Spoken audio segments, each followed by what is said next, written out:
Mobile One. Today I'm working on a 2007 Dodge Nitro. This one's a four-wheel drive and we're going to do the starter. You see it's dirty, trail dirt. First thing you want to do whenever you work on a starter, alternator, general electric stuff, you want to disconnect the negative battery terminal. Because it's the four-wheel drive, it has a drive shaft for the front, and that kind of gets in your way when you're trying to get to the starter. You can see I've already started getting the starter by loosening the two bolts that hold it into the transmission. On the back side here, you can see it's got a plug. You gotta squeeze the back side of the plug to unplug it, and then there's a 13mm nut to pull off the back. The one that you can see and get to easy, it's not that one. It's the one that's up and above. You can see where that brassy color is. So we're gonna have to remove this part of the drive shaft anyway, so we'll do that first. It's 15mm or 5/8. I like to use a long extension. If you want, you can put it in four-wheel drive and then have it parked on a level surface, and that'll brace it. You can do it by hand and then drive it forward a little bit, but this is easier.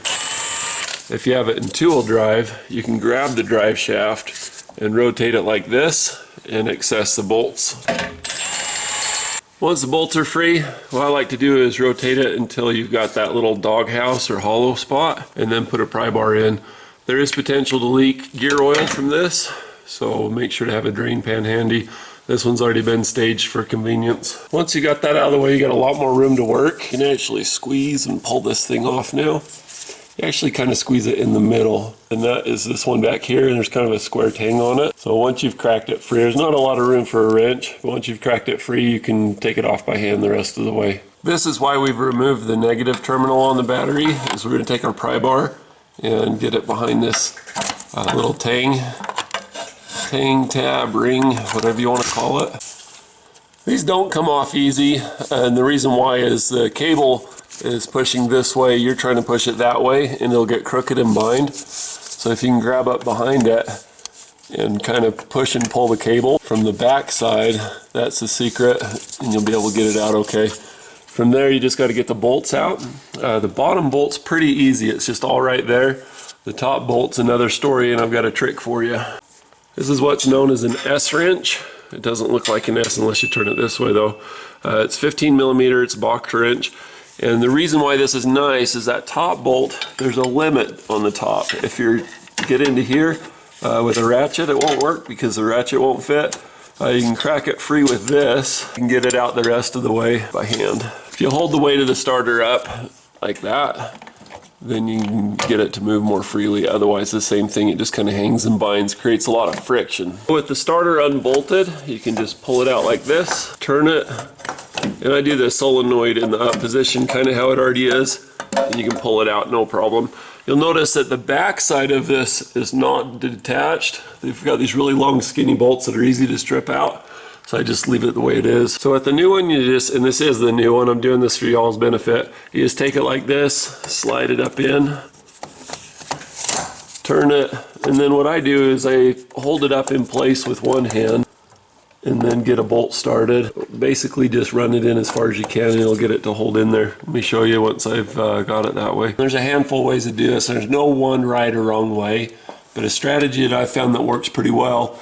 That top bolt can only go so far till it hits this. So I like to have that one in halfway by hand, then go back in and put the bottom one in quick. It's super easy, especially with a ratchet like I've been using.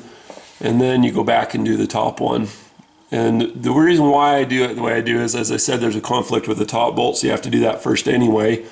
But once the threads are in there, you can tighten the bottom one down.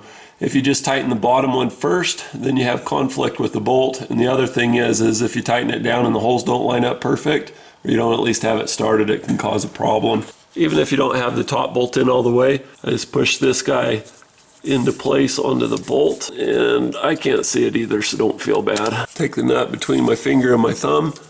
I feel it out with my middle finger. I can't hear you, but I know you're giggling. And then I just put that into place. I've got a stubby flex ratchet that I use for this that I can rotate the back like that. It's got a 13mm, half-inch, same thing. So I'll just run it on by hand. And I go back and set this to tighten. Remember the tightens. Everything's copper in there, so you got to be careful. If you over torque it, you can really create some hassle for yourself later. That's good and snug. If you have a loose battery connection, you will have problems down the road. I'll make sure that's pretty snug. Next thing to do is just take that clip, put it on there, push it till it goes click.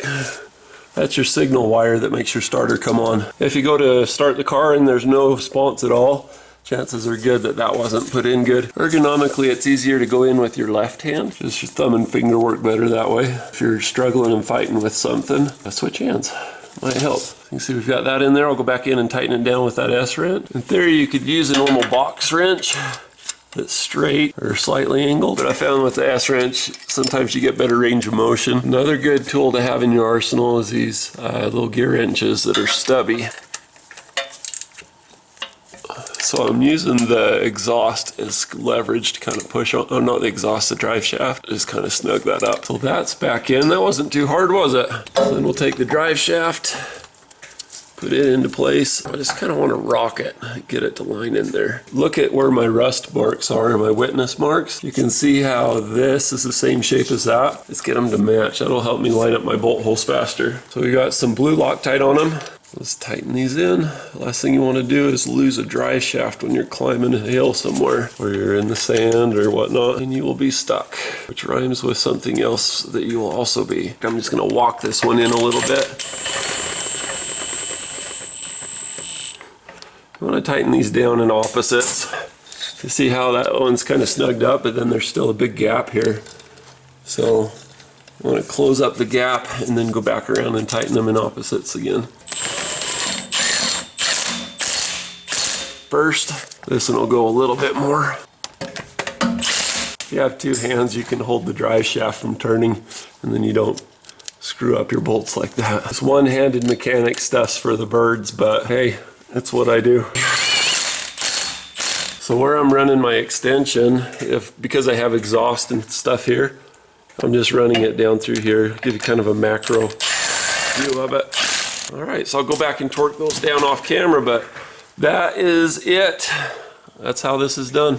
Bonus footage at the end.